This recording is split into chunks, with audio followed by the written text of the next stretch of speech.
At the age of 17 in Helsinki, Finland, he became the Olympic middleweight champion. Then in 1956, at the young age of 21, he entered the history books, becoming the youngest ever winner of the richest prize in all of professional sport, the heavyweight championship of the world.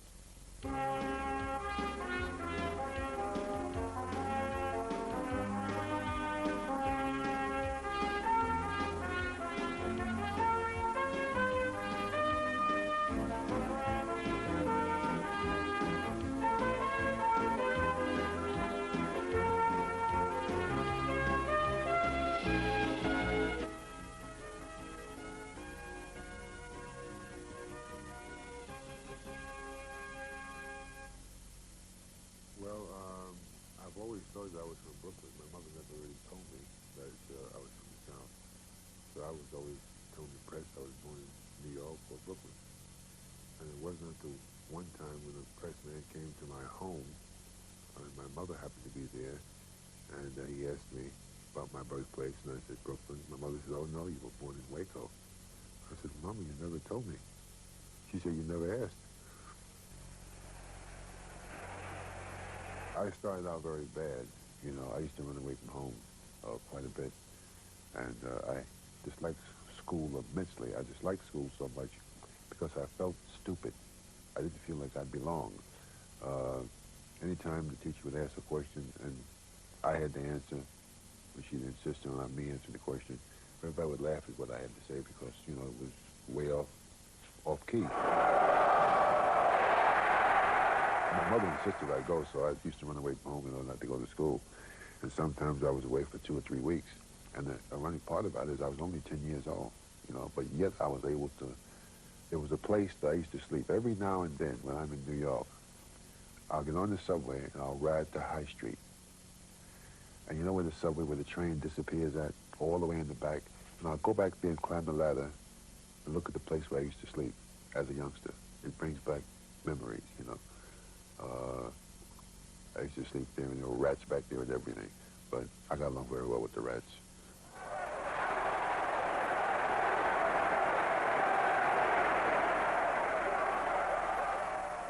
My 2 older brothers, Frank and Billy, they became fighters.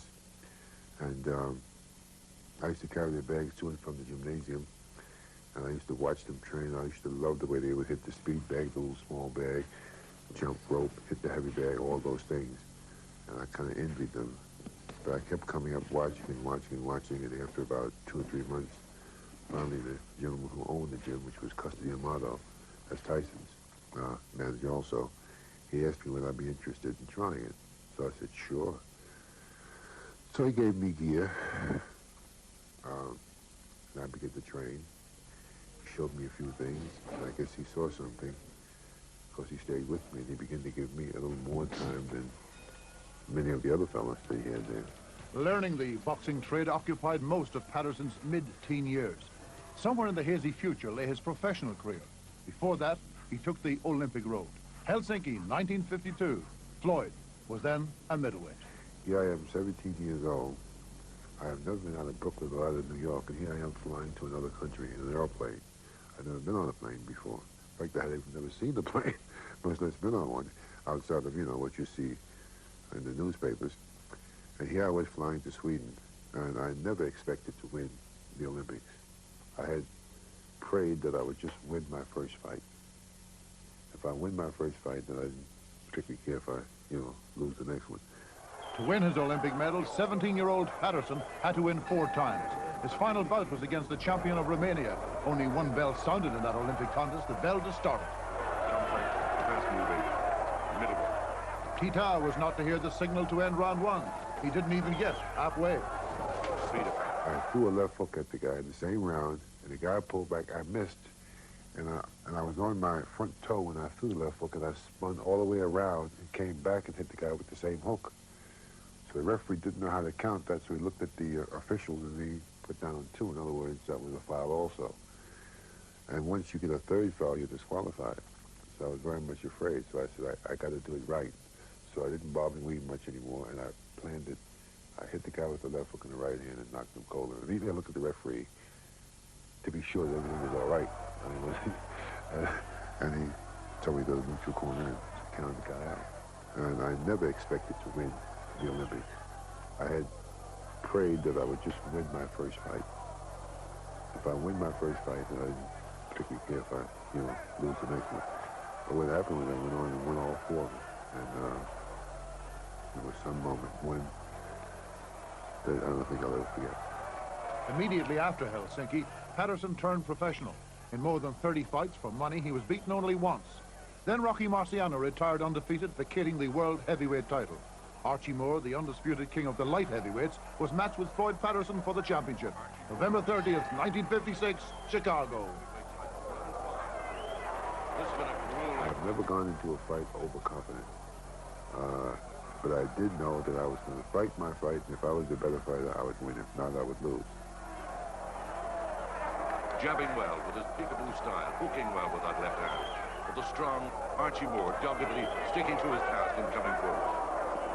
His best years perhaps behind him, but still a danger to many a heavyweight is Archie Moore.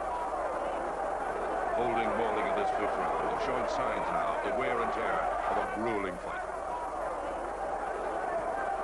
Patterson still looking to land the big one. He slips, loses balance. When I went down and I got up, I was indicating it wasn't a knockdown. So right away, I wanted to get revenge because of the thought. I thought Archie Moore thought he had knocked me down. It was seconds after that I caught him with the left hook and knocked him out. He's struggling to make his feet. Just about beats the count. Referee says punch on, but he's nothing more to offer as he falls to the floor from a tapping right hand. But it was really the left hook that did the damage. Floyd Patterson had become the youngest heavyweight champion in the history of professional boxing. Now the fight writers began drawing attention to Patterson's peekaboo style. Keep my hands here. I bob and weave quite well. If I'm bobbing when I should be weaving and a punch will get through, it'll hit the glove if my hands are high. If my hands are low and I'm bobbing and weaving, a punch, I should be bobbing when I'm weaving, a punch gets through is going to catch me. This was a stance that Custody and Lotto taught myself as well as Tyson. The elbows cover the body. See, when you get the body shot, somebody throws a left hook, you can either go this way, it'll get the glove, or if you go that way, it'll get the glove. You see what I mean? Archie Moore, Tommy Jackson, Pete Rademacher, Roy Harris, Brian London all fell to Patterson. Next to test him was a Swede, Ingemar Johansson. They first met in New York on June the 26th, 1959, the Yankee Stadium, with Arthur Goldstein as the third man. So I decided to come out and put all pressures on it, which I did. I came out and I figured, let me get in and throw. I'm a harder puncher, faster hands. I have the advantage, so I'll just gamble. So I jumped in. That's the last thing I remember. Next thing I know, the referee was saying 3, 4, 5, and then he stopped. And I heard him say neutral corner. He's standing right in front of me. So I assumed that I had knocked Ingemar down because Ingemar was behind me over there. So I went over to walk the neutral corner over here. Now, as you watch the film, you'll see me walking toward the neutral corner, taking the mouthpiece out. And that's when Ingemar came from the rear and knocked me down again. A lot of people didn't understand that. But it's that I thought I had knocked him down because the referee said neutral corner and he wasn't visible. He was behind me. So I assumed I had knocked him down. Meanwhile, I had been down and got up. But I guess I came to when I was up standing on my feet and whatnot. Floyd Patterson was floored 7 times in that first Johansson fight. It was the Swede's powerful right hand that was the main destructive weapon.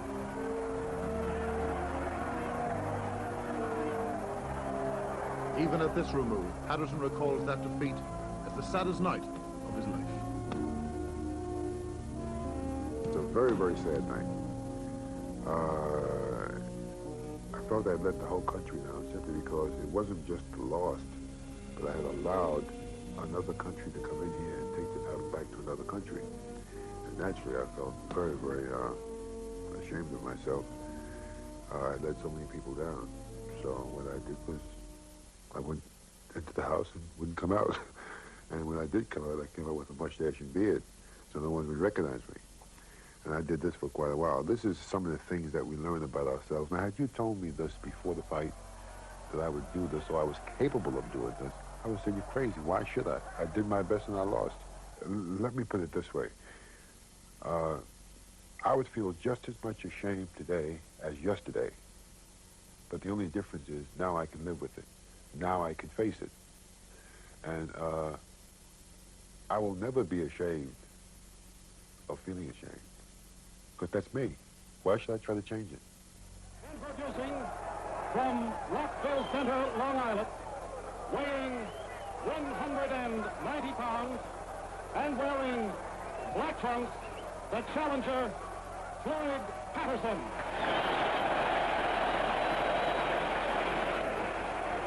From Gothenburg, Sweden, weighing 194 and 3/4 pounds and wearing white trunks, the heavyweight champion of the world, Ingemar Johansson. 51 weeks later came the Johansson-Patterson rematch, June 20th, 1960, in the Polo Grounds, New York. Round one. And Floyd Patterson really anxious to avenge his one defeat as a professional fighter against the champion, Ingemar Johansson. They say they never come back, but a determined Floyd Patterson says they do. He looks sharper than he did this time last year. Lands with a good clean left hand of the cage. He's concentrating on putting on pressure on the Swede in this fight. He allowed Johansson to settle down in the early part of the fight 12 months ago. But this time he's going to come forward almost throughout, I should think. And pressurize and not allow Ingemar Johansson get set to throw those big right hands. Patterson still smothering his opponent with lefts and rights, coming in close almost throughout. Trying forever to land that big left hook, the body to the head. Gets remarkable power. He's a comparatively small heavyweight, but he gets remarkable power behind that left hook. A ponderous Johansson now, the early part of this fight. The weight advantage of 4 pounds. But he looks much heavier and slower than the last one. Patterson beginning to find his range now with that left hook. There's still no sign of the big right hand, but there the left hook dumps Johansson on the floor. Johansson in real trouble now. Will he beat the count? Yes, he just about makes it.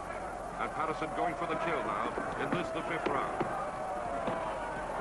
Trying to get set again with the left hand. Johansson in real trouble now in round 5, and it looks as if Patterson is going to win that title back and bring it back to America. Johansson hasn't a clue, doesn't know where he is.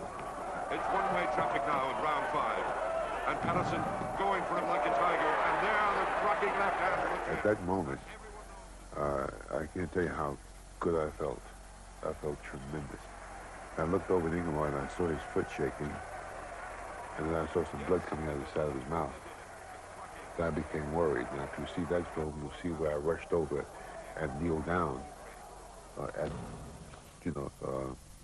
Then they pulled me up and all. And 1 minute, 51 seconds of the 5th round, and the first man ever to retain the heavyweight championship, the winner, Floyd Patterson.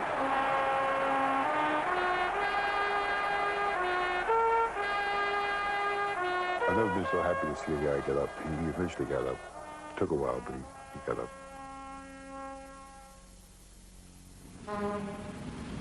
Floyd Patterson thus became the first fighter to regain the heavyweight championship of the world. But Johansson wasn't yet finished. The decider was fixed for March the 13th, 1961, in Miami Beach, Florida. And one of the best-known referees around at the time, Bill Regan, was appointed to take charge at the convention hall. Weighing 194 and 3/4 pounds from Rockville Center, New York, the heavyweight champion of the world, Floyd Patterson.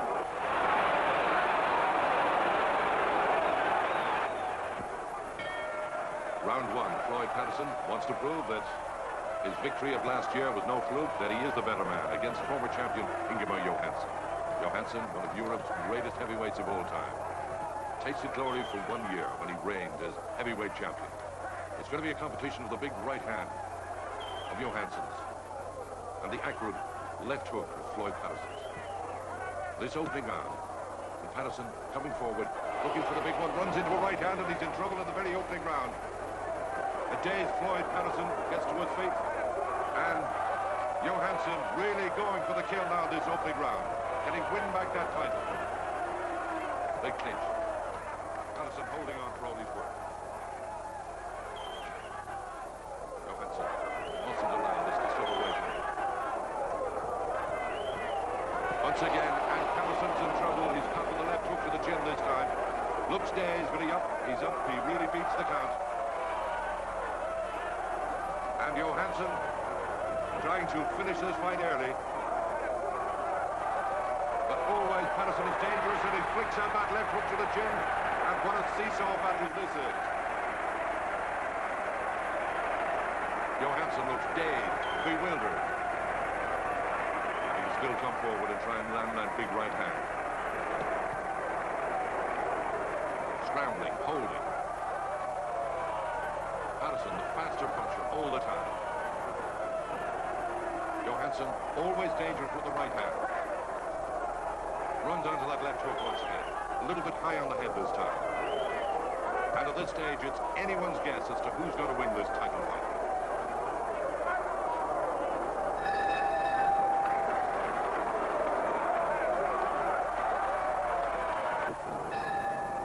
Round 6. And Patterson, after a shaky start in this fight, looks a little bit more confident now. The Swede beginning to slow. Johansson started it well, but unable to land the big right hand ever since. And slowly but surely, Patterson is beginning to take command. He's getting through every so often with a good, crisp left hook. And here in the 6th round, the referee prizes them apart. High up with the left hand and a chopping right hand, and down goes Johansson. Tries to beat the count immediately. Not too happy, topples over once again. It's delayed action with him. He's not going to make it, and surprisingly, he's knocked out in round 6. 45 seconds of the 6th round. The winner and still champion, Floyd Patterson.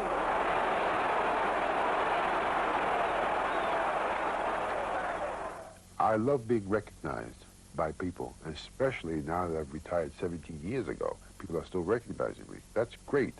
But the thing I resent more than anything else is to be special. I am not special.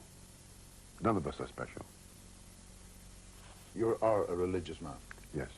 God is special. How religious are you? How involved are you? Very much so. I go to church quite a bit. I very rarely miss Mass. And when I do miss, I make up during the week. If you have a moment, I'll tell you a little story which really what brought me so close to God. It'll take me a minute. Going back when my daughter was 6 years old, my daughter Jennifer, she was given a kitten. And she brought the kitten home, and she loved it. The cat was sleeping in her room, and every time she would get off the bus to come home, she would say, "Where is the cat?" The first thing she'd walk in the door and say, "Where is the cat?" The cat was in the bar room, the kitchen, sometimes outside. He was always someplace. This went on for about 2.5 years. Finally, one time when she was in school, I saw one of the boys that was living in the gymnasium walking up the driveway carrying something. So I looked out the window and it looked like a cat, so I ran out the back door. I said, "What's that?" He said, "It's Jennifer's cat. It just got hit by a car. What should I do with it?" I said, "Would you take it up in the back and bury it?" So I came in the house. I told my wife. She said, "Oh, what are you going to tell Jennifer?" So right away, I couldn't think of anything. So I got dressed and I ran to church. There was no one in the church. This church is left open, you know, all day. And I went to church. I went to the altar and got on my knees. And I asked God to please just give me the words to say to her when she say, "Where is the cat?" I said, "I've never asked for anything before. I'm asking, just give me the words." I came home. Jennifer came home shortly afterwards. My wife ran upstairs. She walked in, went to the refrigerator, got something, went upstairs, did her homework. 8 years later, my daughter turned to me and said, "Papa didn't have a cat. What happened to him?"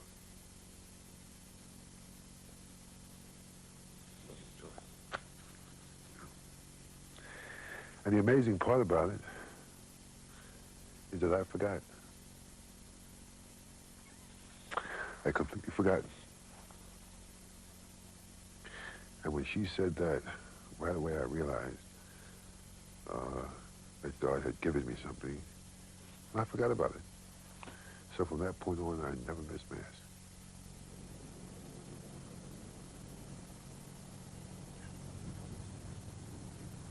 I can never give it back, what it gave me.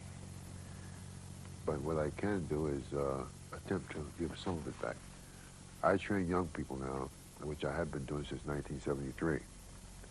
I had a kid that hung around the camp. He was only 11 years old. And the kid was here 7 days a week. And he tried it, and the kid wound up having more ability than anybody else. I was shocked at the ability of how quickly he would pick things up. And when I thought about it, I said to myself, that's the exact same thing that happened with myself, with cuss. Okay, now let's try same thing with the hook. You know when you throw the hook, hold on. Throw it right here, okay?